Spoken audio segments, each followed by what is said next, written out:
Bienvenidos a la jaula del noob. Prepárate, porque no podrás escapar.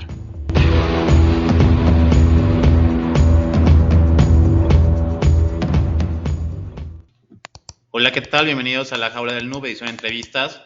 Y esta vez está con nosotros Armando Becerra, que bien, pues él está en la parte de protección de datos personales. De igual manera, como tal, hay puestos para esto, gente que está en las empresas dedicada a que la información confidencial pues se mantenga como tal. De igual manera, tiene experiencia en la parte de pentesting y ciberseguridad. Me acompaña mi compañero de Book, que era la presentación formal. Hola, ¿qué tal? Soy de Buxtec y el día de hoy tenemos de invitado especial a Armando Becerra, que es vicepresidente de protección de datos, es ingeniero en telemática y maestro en Derecho de las Tecnologías de la Información y Comunicación. Fue director de seguridad de datos en el INAI y ha impartido materias en seguridad de la información y ciberseguridad en distintas instituciones. Actualmente se desempeña como responsable de seguridad de la información y datos en una de las principales instituciones financieras del país. Es un verdadero honor tenerte en esta nueva entrevista, Armando. Bienvenido. Muchas gracias por la invitación. Gracias por la presentación de Buji. Un gusto platicar contigo, Héctor. Ya tenía un rato que no se armaba esta conversación, pero pues ya lo conseguimos. Muy bien, Armando. Pues me gustaría preguntarte, ¿desde qué edad surge esta inquietud por la informática? ¿Desde cuándo tocaste tu primer ordenador? ¿Y por qué optar por esto de la protección de datos o de cuidar la información? Sí, claro. No soy el mejor ejemplo de vocación en el tema. A mí no me gustaban las computadoras, te puedo decir, casi hasta la universidad. O sea, primaria, secundaria, las veía con recelo, no, o sea, prefería hacer mis trabajos a mano, ir a la biblioteca que agarrarte una enciclopedia tipo en carta o así. O sea, algo traía, no lo tengo muy claro que no me gustaban.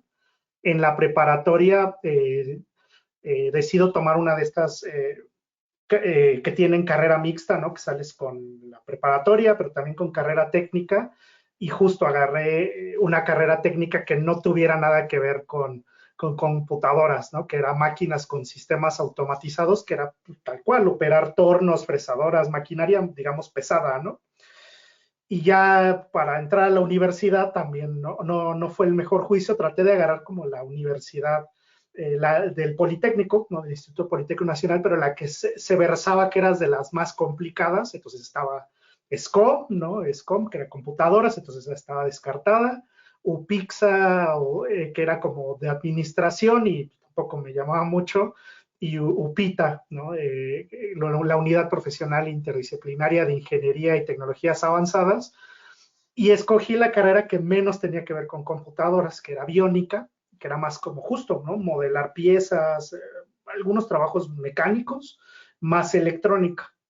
Y ya en la carrera, pues ya a nivel universitario, tarde o temprano, en ingeniería te toca alguna tarea de programación o alguna materia de programación y me terminó gustando, ¿no? Entonces ya cambié de carrera, me metí a telemática, que es telecomunicaciones e informática, y pues ya, ¿no? Saqué la carrera, pero no tenía mucha idea de qué iba a estar haciendo, entonces mientras me titulaba, empecé a brincar entre compañías haciendo pues trabajos como mixtos, ¿no? De desarrollo y también de telecomunicaciones. Entonces estuve chapulineando, ¿no? Estuve en una compañía de telecomunicaciones, estuve en desarrollo de software, estuve en core bancario y de repente se dio la oportunidad de entrar al INAI, a la Autoridad de Protección de Datos, pero no es porque me llamara mucho el tema de datos personales, sino porque buscaban un tecnólogo que medio, o sea, un nivel junior, pero que le supiera varias cosas, ¿no? O sea, que hubiera tocado varios ámbitos. Entonces, pues, yo cuadraba perfecto, ¿no? Recién salido de la carrera y medio había manoseado distintas tecnologías y pues ahí hice carrera, ¿qué te gusta? 7 años, desde un nivel operativo hasta que me hice director de protección de datos. Entonces, pues ahí fui aprendiendo, ahí pues fui metiendo capacitaciones que me fueron pagando, entonces empecé hacking ético, forense, luego ya temas tipo CISP o algo más gerencial, y pues ya eventualmente di el salto de sector público a sector privado y he estado de oficial de datos en banca, en sector asegurador, y ahorita estoy en una empresa de capital, ¿de qué le llaman, no? De capital humano. Entonces, pues, no es que haya tenido esa vocación como me gustan esas historias, ¿no? De agarrar la compu y empezar a atacar. No, fue más bien como que profesionalmente me empezó a gustar, pero no es que yo tuviera una vocación clara, y ya más bien profesionalmente las certificaciones y los cursos me empezaron como a enamorar del tema, y pues ya más bien empecé a hacer una línea de especialización. Entonces, pues, es un path medio poco romántico y poco alineado, ¿no? A otras historias que la verdad me gustan más, ¿no? Pero pues esa es la mía. Sacando el tema de seguridad de datos, que es extenso, ¿qué recomendaciones le darías a la gente que no está muy adentrada en el mundillo de la informática para que proteja sus datos personales? Híjole, es todo un tema. La protección de datos tiene dos líneas, ¿no? Tal cual lo que conocemos en español, porque a veces se pierden temas en las traducciones, ¿no? La protección de datos es la responsabilidad que tienen las empresas o el gobierno de cuidar los datos personales que entregamos los titulares, ¿no? Entonces, ellos tienen esa obligación de cuidar los datos que nosotros entregamos para procesos, productos, finalidades, ¿no? O sea, si voy a pedir una pizza, pues estoy entregando mis datos personales. Entonces, ellos tienen, las empresas tienen esa obligación para prestarnos un servicio. Sin embargo, pues ya en el entorno digital damos los datos personales para tantos productos o servicios que entonces como usuarios tenemos un montón de responsabilidades vinculadas a quién le entregamos esa información. Punto uno, ¿no? O sea, la primera recomendación es, oye, ¿a quién le estás entregando tu información, no? A todo mundo le das tu correo electrónico, a todo mundo le das tu dirección, o eres más cuidadoso, ¿no? O eres más segmentado, ¿no? Es como punto cero como usuario, ¿no? ¿Dónde lo estás entregando? Y a partir de esas primeras nociones de quién tiene tus datos y dónde los estás utilizando, ya empezarías con esta precaución en dónde almacenas, dónde compartes y dónde guardas, ¿no? ¿Cuántas aplicaciones tengo en mi celular? ¿Uso todas esas aplicaciones? No, pues bueno, voy a quitar todas las que no utilizo. Tengo 20 cuentas de correo electrónico. ¿Uso todas esas cuentas de correo? Sí, no, ¿por qué? ¿Desde cuándo no las utilizo? ¿No? Entonces empiezo a hacer esa limpieza. Y ya que tengo un equipaje más ligero en cuanto a dónde entrego mis datos personales, pues ahora sí me empiezo a sofisticar, ¿no? ¿Cómo administro mis contraseñas? Si las aplicaciones que yo utilizo son seguras, o he escuchado de algún incidente de fuga de información, o si he escuchado de algún incidente con los usuarios, qué tipos de incidente han sufrido los usuarios, y a partir de ahí me empiezo a blindar, ¿no? ¿Cómo me conecto a Internet? ¿No? Lo hago desde el trabajo, es una red administrada, lo hago con estos esquemas híbridos desde mi casa. ¿Quién es mi proveedor de Internet? ¿Qué condiciones de seguridad me está dando mi proveedor de Internet? Entonces ya hay toda una, sin querer pasar al ámbito más formal, pero ya los usuarios tenemos un poquito esa obligación. Antes era muy sencillo, antes era fácil decir, no, pues ya tú contraseñas seguras y contraseñas robustas y proteges tus datos. La verdad es que ahora como usuarios tenemos mucha responsabilidad en todos los entornos, o sea, incluso no vayamos muy lejos, tu cuenta de servicios de streaming, ya sea de música o de video, ¿cuántas personas la tienen? ¿A cuántos se la has pasado para que vean una serie? Esa contraseña de tu cuenta de Netflix o de Amazon es la misma que utilizas en otros servicios. Ya se dan incidentes que antes atribuíamos al hacker o al atacante ruso. No, ya hay ataques que te hacen tus amigos, amigos entre comillas, porque tienen tus contraseñas, tienen tus credenciales, o les es muy fácil deducirlas, ¿no?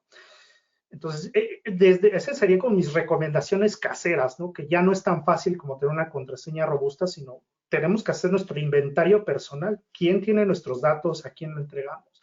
Hay herramientas que te facilitan la tarea, pero ya no es tan fácil como salir chabacanamente y, órale, con una contraseña robusta y un administrador de contraseñas. No, la verdad ya los usuarios tenemos mayor responsabilidad y perdón la expresión, pero tenemos que apechugar, ¿no? Porque si no, no hay manera de cuidar nuestro entorno y entonces pues ya sufrimos los ataques y no sabemos de dónde fue. El ejemplo más claro y seguro va a salir en la conversación, los incidentes vinculados a cuentas bancarias vulneradas. No siempre el usuario desde su cachucha pues piensa en las aplicaciones vulneradas o piensa en que su celular fue hackeado. A lo mejor más bien el escenario fue que usó la red del aeropuerto y no se conectó al punto de acceso adecuado. También, tal vez es el tema del doble factor de autenticación, donde alguien le haya clonado la SIM, donde alguien tenga acceso a su correo electrónico principal, alguien que solo esté utilizando el token, no necesariamente vulnerando el sistema biométrico. Entonces, no se puede, o sea, uno como usuario que no tiene estas precauciones, pues lo primero que hace es culpar al servicio. Pero a lo mejor hay un montón de elementos que no están asegurados en tu entorno y que a lo mejor por ahí comenzó el problema. Pero bueno, eso es como, ya me extendí un poco porque ya la lista de recomendaciones cada vez se hace más larga, pero creo que eso es bueno para empezar. No te preocupes, ahora sí que son las de ley. En el tema de la awareness, pues nunca acabas. O sea, el tema de hacer conciencia, de toda la prevención es muy, muy grande y la verdad nunca vamos a acabar porque pues de alguna manera, si está habiendo un daño, si está habiendo brechas, pues es porque todavía sigue habiendo gente, incluso gente que ya debería estar capacitada o que ya está capacitada, todavía no tiene como pues la preparación, digamos, correcta para poder llevar a cabo esas medidas de seguridad, ¿no? Porque incluso pues gente dentro de las empresas y así. ¿Cuál es o cuáles han sido tus, ya cambiando como de tema, ahora quiero irme más como acá es la jaula del Dub, entonces, ¿alguna vez dentro de tu trayectoria que pues ahora ya estás en el guardia, ya sabes como todas estas medidas de prevención, de cómo no caer, cómo las estafas, ¿alguna vez caíste? ¿Alguna vez te tocó estar del lado del noob? Sí, claro. No, no hay cómo escapar. Quien diga que nunca ha caído vergonzosamente y no quiere contárnoslo, ¿no? O sea, por ahí una vez alguien me dijo, no, es que si nadie te cuenta en este tipo de incidentes que son tan comunes es porque ya cayó y le da muchísima pena platicar. Entonces, sí, estoy tratando de acordarme alguna en particular, pero, o sea, justo les platicaba, ¿no? Que yo no era como muy fan de las computadoras en un inicio, pues estudiando la carrera par de veces, o sea, no una vez, sino al menos 2 veces sí eché a perder mi computadora por darle clic al link, que no debía, o sea, pero de verdad así de sí, le doy clic y lo descargo y voy a instalar este jueguito, sí, y planchando toda mi computadora y dejándola inservible y llevándola al técnico, o sea, al menos 2 veces, ¿no? Cuentas vulneradas, yo no sé ni por dónde, pero sí, que buscas en Have I Been Pwned y tu cuenta ya está expuesta, y son sitios de compras que ni te acuerdas, ¿no? Es eso, vuelvo al punto del inventario de datos. Cuando alguna vez revisé alguna cuenta que ya no utilizo en Have I Been Pwned, y eran sitios de compras que según yo sobrio nunca he usado. Entonces mi teoría es que seguro hice alguna compra en algún estado inconveniente y fue a caer ahí, y entonces todo mi awareness y todo mi know-how, pues valió, ¿no? Entonces, incluso, o sea, y les pongo ese ejemplo porque creo que le damos al clavo, ¿no? A veces sí tengo toda la awareness y estoy muy metido en los temas y las arañas, pero bueno, tuve un momento de insensatez y mi cuenta acabó en un sitio súper patito que después vulneraron, que no pasó a mayores, ¿no? Pero sí me sorprendió que estaba así en ese sitio de compras y nunca supe ni por qué me registré ahí, ni qué compré, ni nada, ¿no?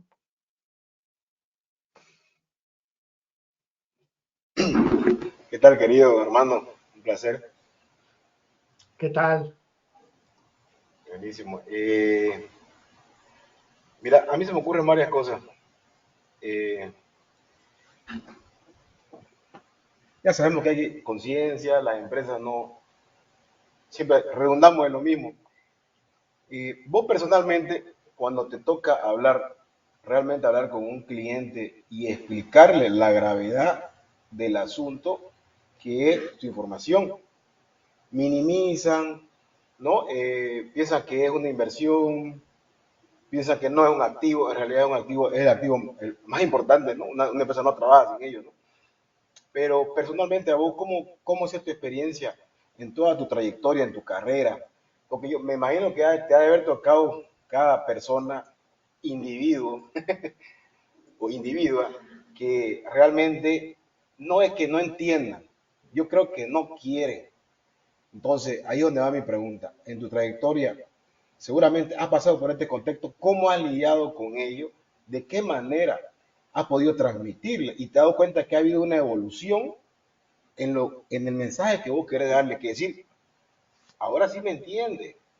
¿Ha tenido que asustarlo de repente o ha sido cosa que ha pasado, digamos, por inercia, digamos, no sé, una empresa expuesta y demás? Porque ese es un tema delicado que es difícil explicarle, ¿no? Y ni siquiera hay que decirle técnicamente, simplemente no es chiste lo que subí, no es chiste esto, no es broma. Entonces, sé que existen metodologías, hay compliance, hay normas estándares, pero así en toda tu trayectoria, de las experiencias que has tenido, ¿cuál ha sido la más difícil?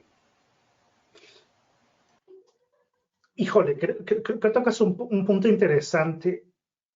A mí directamente, te voy a ser muy franco, en los puestos ya con contacto con pues un cliente importante o un stakeholder grande, no me ha costado, no me ha costado transmitirles la preocupación en algún tema o en algún sistema, porque justo los roles de oficial de datos son muy nuevos y, y pasa algo curioso, o sea, contrastado contra la historia de la seguridad de la información.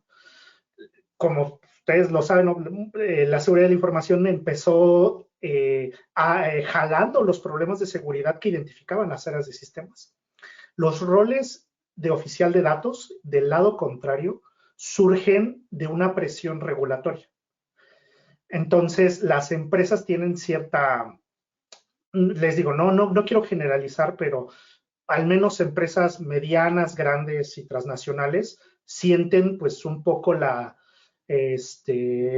bota en el cuello por parte de la regulación, incluso en los países que se podrían considerar que no son tan exigentes, pero justo para tener tratos con otros países, pensando en Europa, con su reglamento europeo y las multotas que le están metiendo a Google, a Facebook, entonces sienten cierta presión en estos roles. Entonces, con este contexto, cuando yo entro a una organización y entonces, ejemplos inmediatos, ¿no? Oye, hay un SharePoint o un repositorio compartido que puede ver toda la compañía y fíjate que tiene nombre, dirección, teléfono, todos los datos personales de todos los asociados o de todas las personas, ¿no? Entonces, pues si eso llegas y se lo presentas a un board, a un cliente o a un stakeholder, te lo entiende de inmediato. Porque además por ahí está su nombre, ¿no? Por ahí están los datos de su familia o por ahí están, porque son sistemas comunes de las compañías, ¿no? Entonces entienden inmediatamente la urgencia de ciertos riesgos muy grandes, ¿no? Repositorios compartidos, servidores que son de cara a un cliente y que cualquiera puede accesar, o sea, sin la mayor, ¿cómo se llama? Sin el mayor ataque, sin la mayor complejidad técnica, los ven, ¿no? Entonces, digamos que generalmente cuando entras a una compañía y no ha tenido ningún trabajo en materia de protección de datos, pues es muy fácil llegar y encontrar SharePoints, el tema de protección de datos también va mucho al mundo físico, o sea, es similar al dumpster diving, o sea, empiezas a caminar en las instalaciones y entonces encuentras, oye, fíjate que encontré esta bodega y tiene 15 años de contratos, por ponerte un ejemplo. Cuando llegas y le dices, oye, si alguien se queja porque tenemos basurero de contratos que alguien puede llevarse y utilizar mal, lo entienden muy rápido, ¿no? Y cuando ya son problemas más complejos, antes de llegar con un CVE o una vulnerabilidad, las habilidades de comunicación importan mucho. Entonces, si puedes desarrollar una demo técnica sencilla, no sé, por ejemplo, un SharePoint con me quedo en el ejemplo de SharePoint, pero por ejemplo, ahí se pueden hacer muchas demos técnicas cuando tienen cierto control de acceso muy débil. Pues rápido te sacas algún demo, un video donde muestres que tú puedes hacer las cosas y puedes, o sea, un demo de 30 segundos donde rápido muestres que el sistema es vulnerable, que hay acceso a datos sensibles, que la comunicación no es cifrada, que puedes ver en texto claro cosas que no deberías ver o que tienes acceso a información que no deberías, rápido pone a los stakeholders en alerta.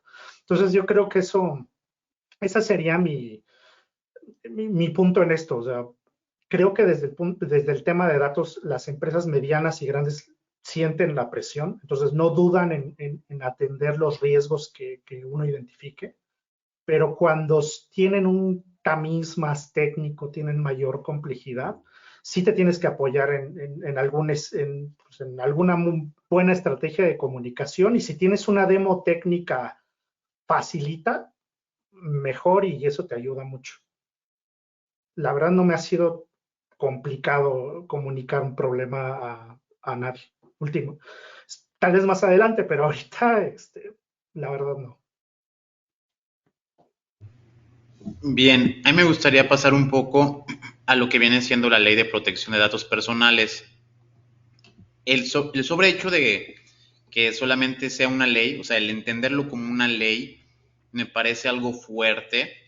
De hecho, para las personas que pues están en casa, tú vas a la página de diputados.gov.mx y ahí tienen un archivo de PDF que dice como tal una cantidad de capítulos, artículos. El documento ciertamente de 18 páginas que tiene muchos incisos, pero dentro de los mismos incluye como tienes que tener un aviso de privacidad, o sea, ahora lo que siempre ponen como en el footer generalmente o en la parte de arriba, que dice todos tus datos estarán con estas cláusulas y demás. Incluso también contempla tus bases de datos, como podría ser el hecho de que un call center almacene datos de tu dirección, tu CURP, datos que ciertamente son sensibles, datos personales. Pero la pregunta va un poco dirigida a esto. En tu experiencia, sé que eres solamente un individuo, y eso también va para que tengan un poco de contexto en casa. No puedes proteger a todas las empresas, ni tampoco eres el encargado de escribir al 100% estas leyes, quizás sugerir o demás, pero por el tipo de cargos que has tenido, pero tampoco eres el responsable de todo este ecosistema. ¿Cómo ves que de la ley, o sea, porque la ley se ve muy robusta, muy bien hecha y sustentada, a lo que ves en el día a día? Porque yo podría decir que a mi página le pongo el acuerdo de privacidad y después de eso, pues no tengo nada, ¿no? O sea, una bendición, le echo agua bendita al servidor, pero realmente ni firewall ni nada de protección que impida que se roben la base de datos. ¿Cómo ves el contraste de la ley con respecto a las prácticas que se ven hoy en día en el gobierno? Híjole, y hablo para sector público y sector privado. Como dices, o sea, del lado del documento de la ley, la verdad sí es muy robusta. De hecho, México coordinó y lideró los esfuerzos para generar un estándar, de hecho lo pueden buscar así, estándares iberoamericanos de protección de datos, y es una ley modelo que los países hispanohablantes utilizan o están utilizando para las actualizaciones de sus propias leyes. Y pues mucho está basado en cómo quedó la ley mexicana, porque además la ley mexicana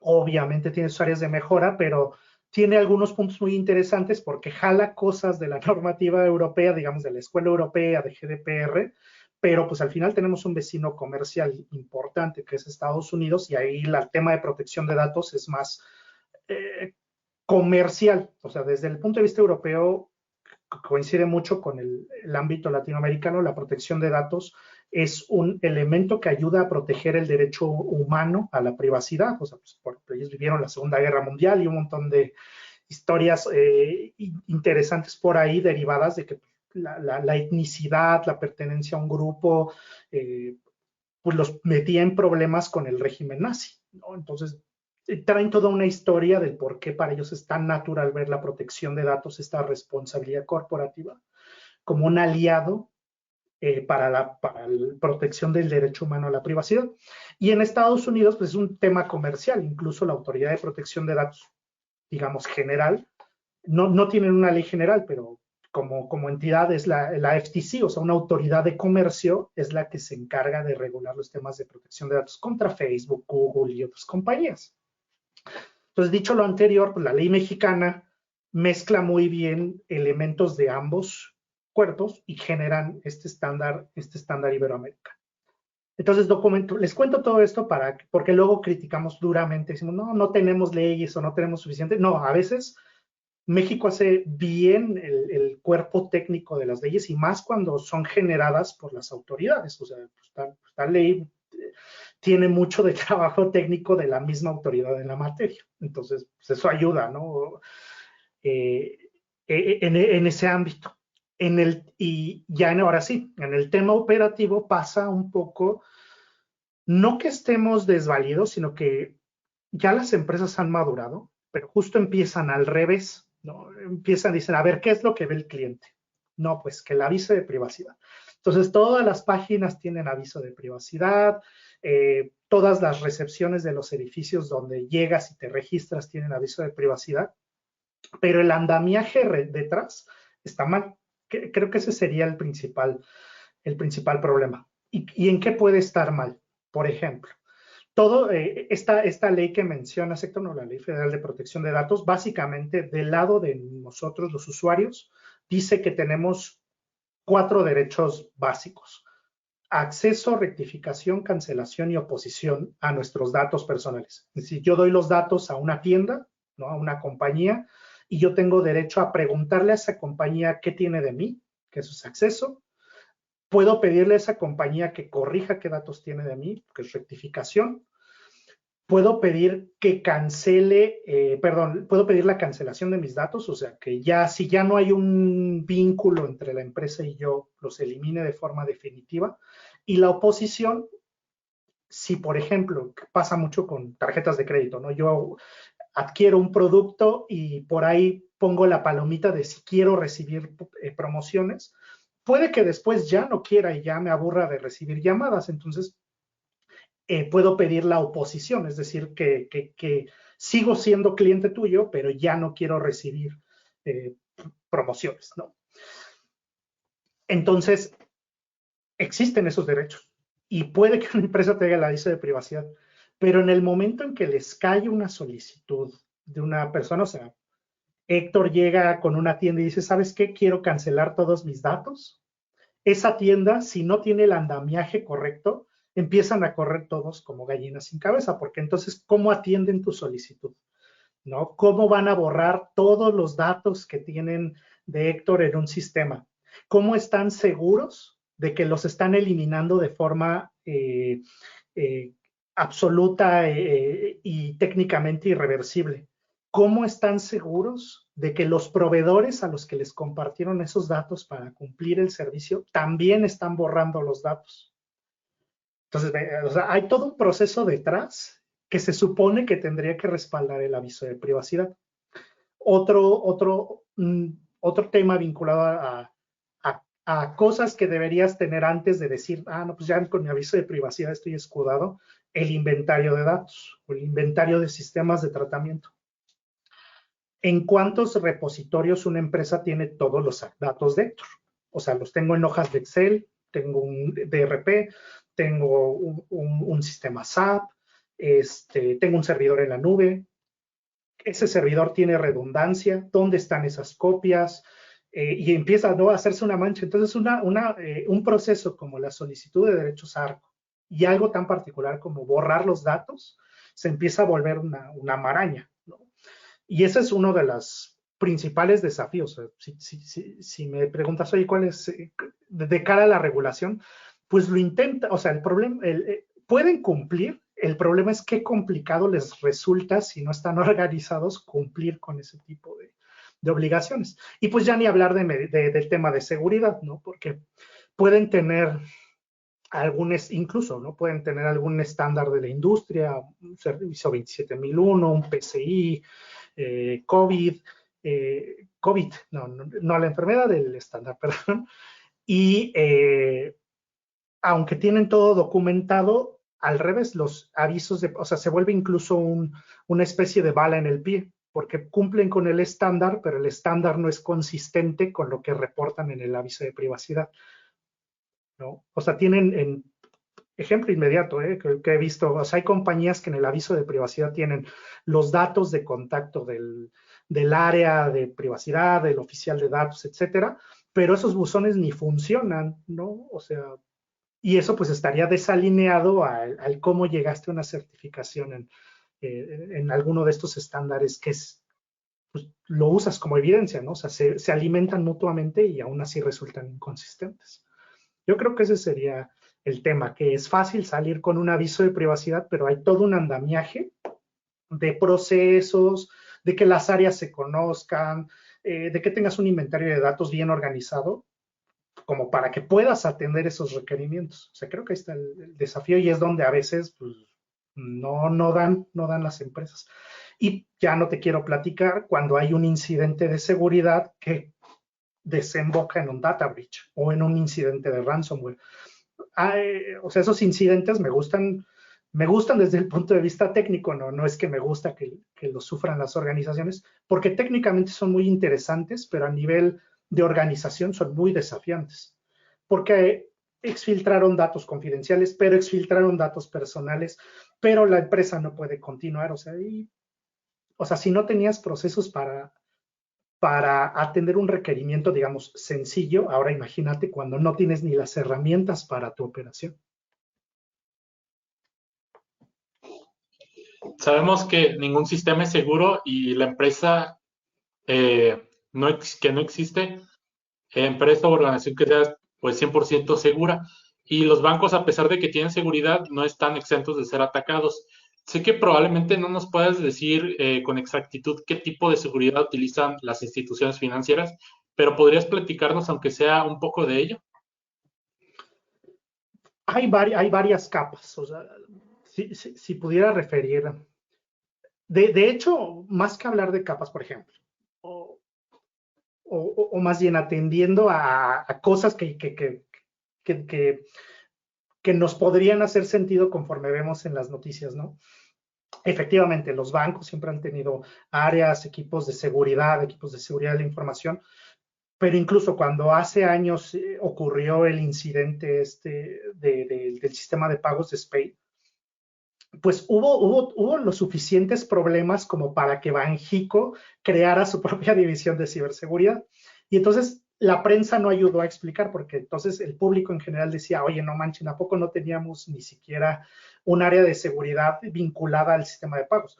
Claro, o sea, sí había un área de seguridad de la información, pero había que compartimentalizar hacia el área de ciberseguridad para tratar al sistema de pago como una infraestructura crítica. No es que no hubiera un equipo de seguridad. Entonces, bajo esta misma lógica, muchos bancos están estructurados. Hay áreas dedicadas a seguridad de aplicaciones, áreas dedicadas o equipos, no más que áreas, equipos, ¿no? Entonces hay gente que ve seguridad de aplicaciones, gente que ve seguridad legacy de los sistemas más viejitos, COBOL, IBM, hay gente que ve seguridad de páginas web, hay gente que ve seguridad de sistemas internos. Al final también los bancos son entes grandes, entonces pues requieren la administración de los propios sistemas internos, no solo lo que va de cara al cliente. Hay equipos de seguridad que ven las conexiones a los sistemas de pago, ¿no? A SPEI o SPID, que es para transferencias en dólares. Hay áreas dedicadas a cumplimiento, ¿no? O sea, directamente a buscar posibles áreas de oportunidad regulatorias y que se vean reflejadas en controles de seguridad. Entonces, si en un tipo de institución se ven muy claramente todos los dominios de seguridad de la información, sería en el banco. Y casi desconozco a nivel fintech, pero en un banco tradicional sí te puedo decir que pueden existir N cantidad de equipos para cada una de esas necesidades de un banco. Esto incluso seguridad de almacenamiento, seguridad vinculada a terceros, ¿no? A revisar cuando un proveedor se va a conectar a tu infraestructura, pues hay un subequipo vinculado a.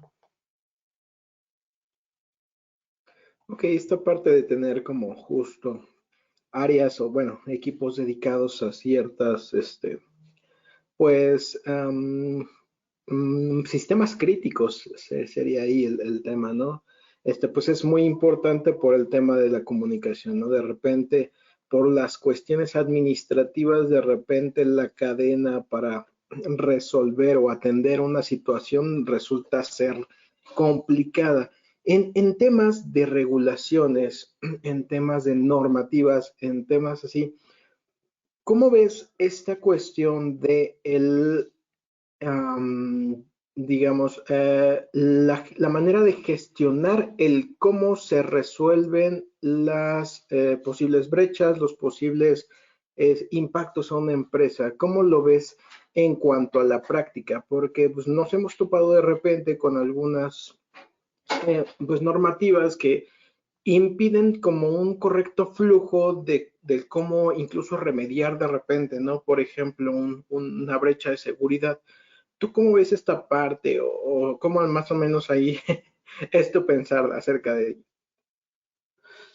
Yo creo que en las normativas tal cual no te obstaculizan, sino más bien la posible, la falta de aceite en el engranaje de las distintas áreas, sobre todo entre más, o sea, entre más chiquita una empresa, pues claro que es más ágil porque el contador es el de TI y es el de seguridad, ¿no? Y se va como división celular, ¿no? Conforme crece la empresa, pues van separándose estas personalidades. Cuando una empresa ya es muy grande, es, como dices, puede convertirse hasta en una especie de burocracia, porque una decisión, lo voy a poner, o sea, en el caso que das, ¿no? De un incidente de seguridad.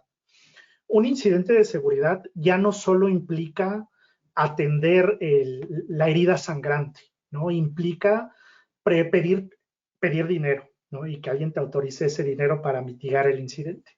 Implica comunicar a los afectados. Entonces tú no lo puedes hacer directamente. Tienes que ir con un área de comunicación social para que lo haga en la forma más adecuada y haga un comunicado en Twitter o haga un TikTok o la forma correcta. O sea, tú ya no lo puedes gestionar directamente.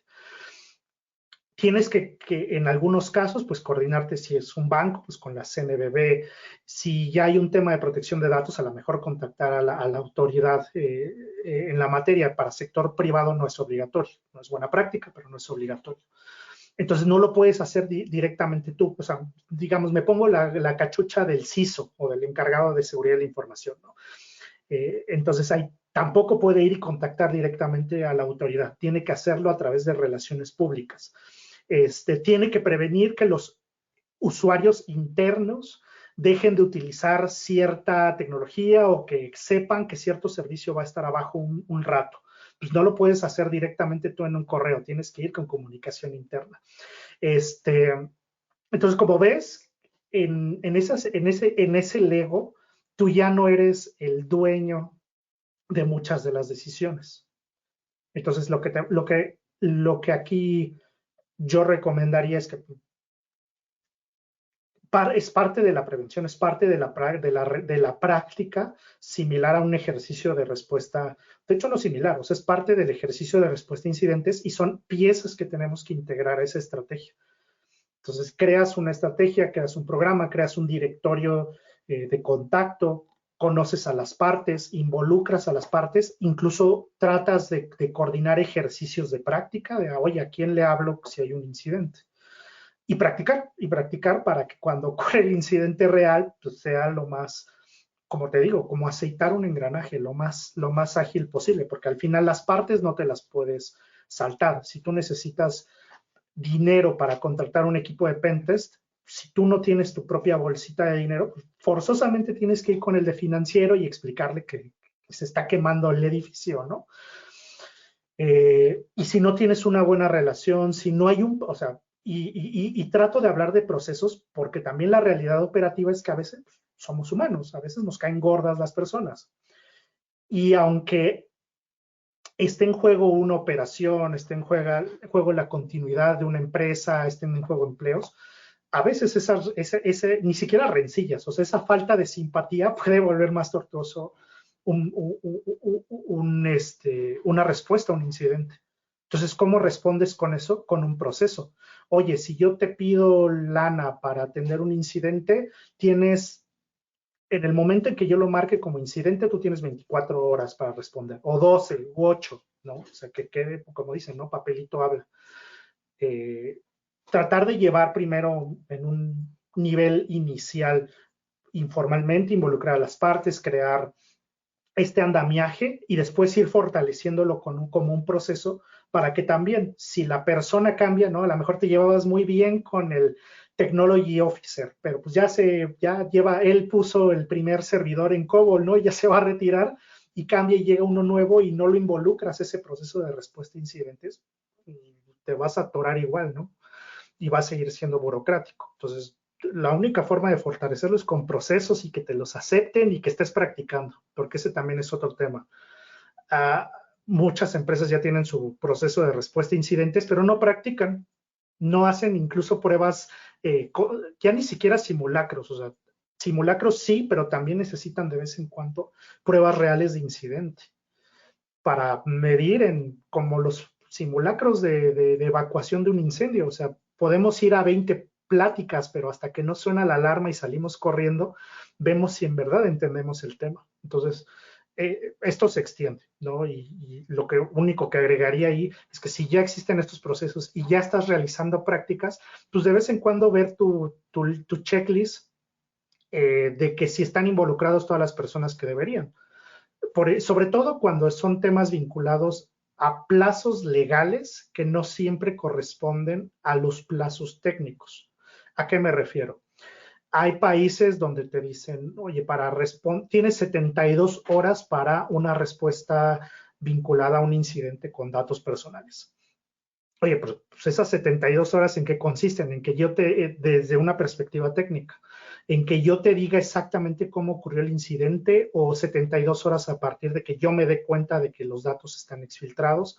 Entonces, pueden parecer pláticas triviales, pero al interior tienes que llegar a un acuerdo para saber cuándo es esa mejor respuesta, cuándo es adecuado reportar o avisar a tus clientes de que cambien su contraseña, por ejemplo, pero sin meterte al agua con el pie sangrando, habiendo todavía tiburones alrededor. O sea, son detalles finos que solo puedes tener con práctica y teniendo acuerdos, ¿no? Acordando cuándo arranca un plazo 72 horas, cuál es el mínimo esperado en un servicio para un incidente crítico, si tienen un termómetro de incidentes. O sea, eso pasa, eso también algunas empresas no lo tienen bien medido. Tratan igual una exfiltración de un documento confidencial que la exfiltración de una base de datos de un sistema. Y eso no puede funcionar. No puede funcionar aunque los dos suenen a confidencial y los dos tengan su restricción regulatoria, no puedes operarlos igual. Una base de datos exfiltrada completa sin duda es más crítica que un documento confidencial con algún chismecillo por ahí. Y hay empresas que no tienen ese termómetro bien calibrado. Y eso pues causa problemas en la hora de atender el incidente.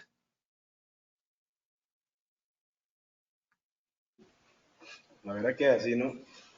Es un tema amplio, ¿no? De desmenuzar, ¿no? Hay mucha tela que cortar ahí. Perdón. Cámbiate un poquito de tema. Yo tengo entendido que directamente, mira, IoT. La otra vez leí un artículo sobre cómo está el panorama del espectro en México, ¿no es cierto? Porque ahorita ya un tema ya de radiofrecuencia y demás, ¿no? La banda que están utilizando, el 5G, bla, bla, bla. Pero ahora que estoy viendo empresas que se están... Porque el IoT como tal, Internet de las Cosas, la mayoría de las personas lo entienden como tener solamente un sistema de una Alexa, un Home, qué sé yo, ¿no? Sistema de voz, un asistente, donde en realidad integran muchas cosas, ¿no? Más allá de un estudio del pH de la Tierra, por ejemplo, para saber si es apto o no para,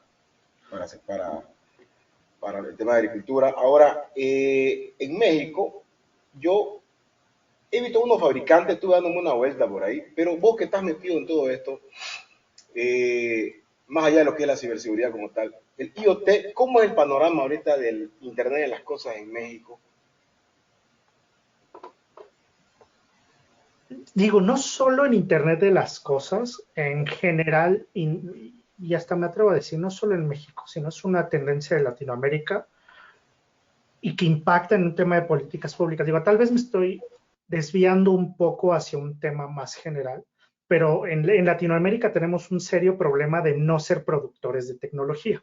Y esto incluye IoT, desarrollo de software especializado, aplicaciones de toma de decisión que hoy en día ya catalogamos como inteligencia artificial, que no siempre lo son, pero bueno, no me quiero desviar tanto, ¿no? El punto es que no somos, como región, no somos productores de tecnología y eso nos lleva a una condición de vulnerabilidad importante porque estamos sujetos a las condiciones de tecnología y de mercado del extranjero. Entonces, te pongo un ejemplo muy tonto. ¿Tú crees que en la Casa Blanca tienen celulares y routers Huawei o antivirus Kaspersky? Pues ellos tienen su manufactura nacional sobre todo o sea, va a estar ahí en la Casa Blanca, ¿no? Yo creo que ningún gobierno de Latinoamérica, ni ninguna empresa de Latinoamérica tiene esa capacidad de decir, no, a ver, yo tengo toda esta manufactura que es nacional y que protege mi soberanía y mi secreto propio, ¿no? Entonces, aunque en la medida de lo razonable podamos establecer medidas de seguridad y tecnologías y todo eso, tenemos cierta vulnerabilidad implícita o intrínseca en el producto nacional. No vayamos muy lejos, ¿no? O sea, recuerdo hace un par de años que los teléfonos de OnePlus, de esta marca china, les encontraron un backdoor, ¿no? Un backdoor administrado por el gobierno chino, ¿no? Entonces, tomo ese ejemplo porque la realidad es que en ninguna tecnología, ninguna tecnología que no sea propietaria del país, de algún país, pues va a estar susceptible de que el otro país establezca sus prioridades o sus principios o sus necesidades para vulnerarla, explotarla o utilizarla a su mayor conveniencia. Entonces, por eso te digo, a lo mejor me estoy desviando mucho del tema, pero es que ese no es solo el panorama de Internet de las cosas en México, es en general un desafío que tenemos como región y va más hacia políticas públicas, cómo impulsamos el desarrollo de tecnología propia, porque si no siempre nos vamos a encontrar en ese escenario. Y ese escenario pues impacta justo en otros temas, por ejemplo, no vayamos muy lejos, datos personales. ¿Qué garantías tengo de que yo puedo controlar o pedir o acceder a la información de mi dispositivo Alexa o mi asistente de voz de Google o mi asistente de voz de iPhone, de Siri, en su totalidad, ¿no? ¿Qué capacidad tienen las autoridades de cada país que no son Estados Unidos de ayudarme, de repelar en un posible tratamiento excesivo de datos personales? Entonces, por eso incluso de manera local en Estados Unidos o hacia Europa, pues se vuelven acciones colectivas, porque el usuario no lo tiene fácil. O sea, no lo tiene fácil y eso que tienen oficinas y clara representatividad en esos países. Ahora, un país que no produce esa tecnología, que tampoco puede hacer lobbying en las características y que solo es un consumidor, que es el caso de Latinoamérica, pues sí tenemos un problema de fondo. No digo que un problema de crisis global, pero pues está ahí, ¿no? O sea, el fabricante pone las condiciones en las que nosotros estamos consumiendo los productos y tenemos poca capacidad de decisión en cómo se administran los mismos, ¿no? O sea, y te digo, aplica un servidor de AWS, un Google Cloud, un servicio de Azure, salvo que seas un participante importante del mercado, en realidad controlas no controlas poco de las características fundamentales de ese desarrollo. Y eso se extiende a Internet de las cosas. Necesitamos fortalecer ese mercado. Te entiendo totalmente porque, por ejemplo, yo tengo proveedores justamente en Brasil y es correcto lo que decís. El otro día me estaba quejando de una simple bombilla, un foco de luz, te pide ya acceso a todo. Cada uno tiene sus marcas establecidas y demás, y no hay cómo controlarlas, pero sí hay maneras, ¿no?, de poder integrar ecosistemas distintos y demás. Pero es correcto, lamentablemente ahorita dependemos de fabricantes de afuera, pero te comento algo, en Argentina estaban, bueno, en varios lugares, ¿no?, que tal vez no llegan a producirlo en escala mayor, como una marca, pero sí hay representaciones, digamos. En Brasil, de hecho, hay una empresa como Cajón, que comenzó en Argentina, por ejemplo, y en lo que es Latinoamérica, y ellos empiezan a producir, es como Renault.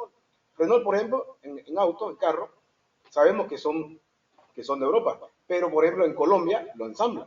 Claro, no es producto de los colombianos ni de los argentinos, pero se lo ensamblan.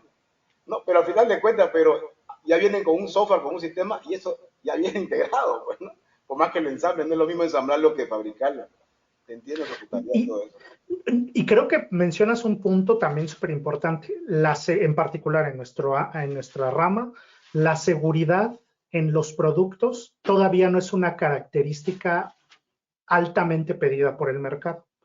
Entonces, todavía, o sea, en electrónica, o sea, una lavadora antes te explotaba, una televisión se le quemaban los bulbos, entonces hubo cierta presión tanto de los gobiernos como del consumidor, pues para que hubiera un estándar mínimo de calidad, ¿no? Que el producto te durara un rato mínimo, ¿no? O que no hubiera riesgos para la salud en el mismo. Entonces, pues ya todos los dispositivos electrónicos traen sus sellitos ahí de NICE, de la entidad de consumo europeo, no me acuerdo cuál otra de Estados Unidos, pero esos sellitos lo que te dicen, oye, puedo confiar medianamente en este producto. Y ese tipo de características del mercado no existen en materia de ciberseguridad o en materia de seguridad. Entonces, ¿qué termina pasando? Pues sí, o sea, a nivel electrónica, el monitor de bebé funciona adecuadamente, pero nadie certificó las condiciones de seguridad. Y pues, ¿qué pasó en el DEFCON de hace 3, 4 años? Hackers sacando mostrando que podía haber intercomunicación con el bebé, ¿no? O que podían espiar una casa a través de los monitores de bebé. Marcapasos, todas las certificaciones de salud, todas las certificaciones de calidad, pero ninguna certificación del protocolo de comunicación. ¿Qué sacaron? Pues los demos técnicos de que puedes ahí andar causando infartos, ¿no? Pero es eso, o sea, también hay un tema ahí de certificación del producto y pues naturalmente Internet de las cosas no es otra cosa que conectar los Zigbee, Sigfox, chunchitos a Internet. Ni por si acaso lo miraba, ¿no? En los protocolos de comunicación que son el Zigbee, por ejemplo, el LoRaWAN, el Sigfox, etcétera. Y justamente eso es lo que acabas de decir, por ejemplo, los marcapasos y demás. Habían todas las certificaciones, pero el factor más importante, ¿no? Correcto. Sí, o sea, ahí falta presión del consumidor, o sea, para Internet de las cosas falta presión de nosotros los consumidores y presión del mercado, que el gobierno le vea algún beneficio por ahí a regular ese mercado para que entonces veamos calidad y empecemos a ver sellitos de certificación también en seguridad, o sea, otro sellito más en el producto, pero que ya está con el tiempo pues se vuelva común, o sea, que veas el sellito y, bueno, ya sé que no tiene contraseñas por defecto, ¿no? Ya sé que tiene un protocolo mínimo de comunicaciones cifradas. Ya sé que solo va a tratar los datos mínimos necesarios para darme el servicio, ¿no? Y pues hoy en día eso no existe. Bien, ya para mi última intervención, creo que puede ser un poco controversial. Tiene que ver por ejemplo, ya sabemos que hackearon la base de datos del INE.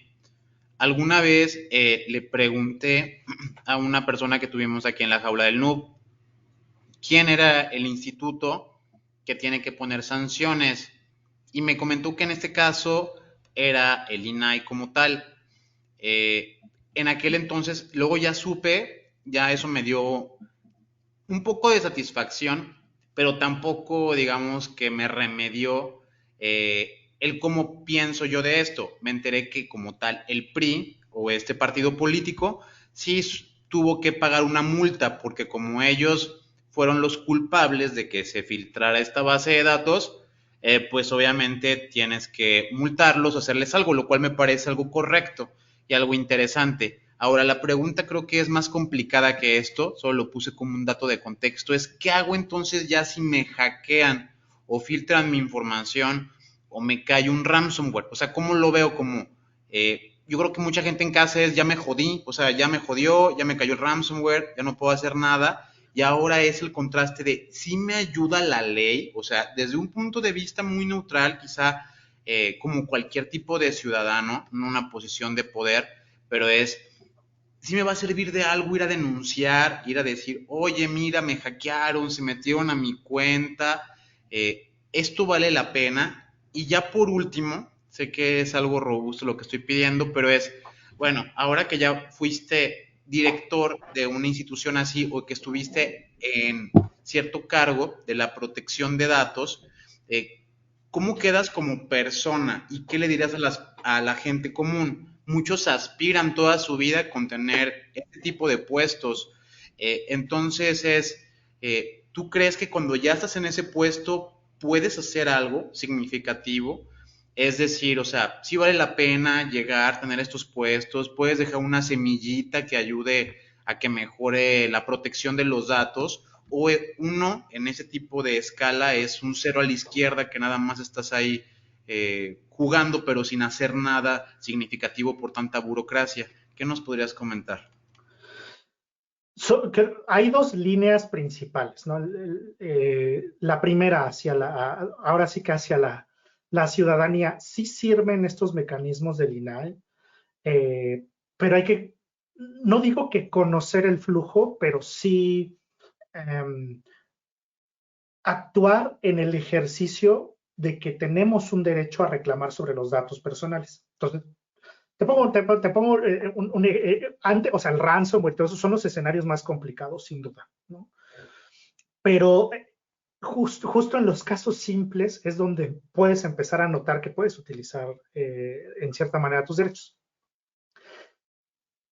El ejemplo que daba, ¿no? De pido una tarjeta de crédito y entonces ya no quiero que me estén, o sea, quiero seguir siendo cliente del banco, pero ya no quiero que me estén llamando para ofrecerme promociones. Entonces, paso 1, los derechos se ejercen, en este caso, ante la institución bancaria, estos derechos ARCO que platicábamos al inicio. Entonces, hago mi solicitud, le digo, oye, banco, ya cancélame, ya no quiero que me estés llamando con temas publicitarios. Entonces, si el banco no te hace caso, ahí es donde el flujo se demerita, porque muchas veces el usuario tiene un problema y va directo con la autoridad, que sonaría lógico. Pero bueno, aquí el punto es, oye banco, tú eres el que me tiene que dar mi derecho de cancelación, ya no quiero que me llamen. Y te siguen llamando, o sea, tú ya lo pediste. Ya hay correos electrónicos, hay llamadas de que tú pediste eso. Y el banco no te pela, pues entonces vas con el INAI y en el INAI ahora sí, haces una denuncia y dices, oye, el banco, ya le dije 20 veces, no me pela, no cumple mi derecho de cancelación de datos o de oposición, ya no quiero que tenga ningún datos. O rectificación, ya les corregí 1000 veces mi dirección y mi correo sigue llegando a mi antigua casa. O sea, por más que les digo, siguen sin corregir mi información. O sea, son varios ejemplos que sí se dan. Entonces vas con el INAI y el INAI va a iniciar un proceso, pues, primero de mediación, así como de, oigan, pues vamos a tratar de salir libremente, pero en ese proceso también el instituto podría arrancar un proceso de verificación, es decir, oye, pues, ¿por qué no estás cumpliendo con este tema de derechos ARCO? Y eventualmente llegar a una conclusión de ese proceso de verificación y meterle una multa. Tan es así que si tú ves el reporte anual del INAI, pues ahí vienen los sectores más sancionados y pues ahí aparece banca, hoteles, comercio, ¿no? O sea, sí hay, y los montos de las multas, ¿no? Ya no te dicen puntualmente quién es el sancionado, pero ya los ves por sector. Entonces te habla de una correlación en la acción. Entonces, lo que te diría a la ciudadanía o a este usuario de pie o yo como usuario es, oye, pues no te están o sea, el derecho se ejerce contra la institución o contra el ente. Entonces, si el banco, si la dependencia de gobierno, si la tienda que está tratando tu información que tú le entregaste, no te está atendiendo en ese tipo de temas, pues vas a con el INAI. Mismo caso, también si tú detectas esas anomalías, por ejemplo, vas a una recepción y te piden datos para ingresar a un edificio y no tienen aviso de privacidad, pues tú podrías ir a denunciar al INAI y decir, oye, INAI, fui tal día a tal empresa, me registré y no había aviso de privacidad. Y eso puede detonar un ejercicio de verificación. O sea, el INAI está ahí como para reforzar el ejercicio de ese derecho. Ahora, en cuanto, entonces eso sería el tema general. Y nos remite a lo que platicamos al inicio de medidas de usuario. Si tú tienes más o menos control de a quién entregas tus datos, qué cuentas de correo estás utilizando, con quién compartes la información, con mucha certeza, con mucha certidumbre, tú puedes decir, a ver, yo le di a esta pizzería mi dirección y justo a los 2 días de que pedí una pizza me han estado llegando promociones o llamadas que antes no me llegaban. Pues entonces tienes elementos de certidumbre para decir, la pizzería está haciendo un mal uso de mis datos, ¿no? O te puedes dar cuenta incidentalmente, o sea, estos reportes de Have I Been Pwned o los incidentes de fuga de datos que se vuelven mediáticos pueden ser un elemento para el titular, o sea, para nosotros los ciudadanos decir, oye, a ver, yo tengo cuenta en tal banco o yo tengo una tarjeta de cliente de tal tienda y ahora resulta que los vulneraron y que se expuso la base de datos y a mí ni me contactaron, me enteré por el periódico. Ah, pues voy y me quejo ante el INAI porque hay una posible afectación, ¿no? No puedo decir que todas las verificaciones o todo de resultados, pero del lado del usuario esa es nuestra chamba, ¿no? Si tengo elementos de certidumbre, pues voy y me quejo de que X empresa posiblemente está haciendo un mal uso de mis datos o sufrió un incidente o no está atendiendo una solicitud que yo estoy haciendo vinculada a mis datos. Entonces, siempre que uno de esos escenarios se presente, pues tú vas y te presentas con el INAI y metes tu denuncia, o si estás en un estado y son entes estatales, o sea, bueno, estás en Guanajuato y es un centro de comercio que solo está en Guanajuato, pues vas con el instituto, no sé cómo se llame, ¿no? El Instituto de Datos de Guanajuato, ¿no? La verdad no me sé las siglas de todos, pero hay uno en cada estado.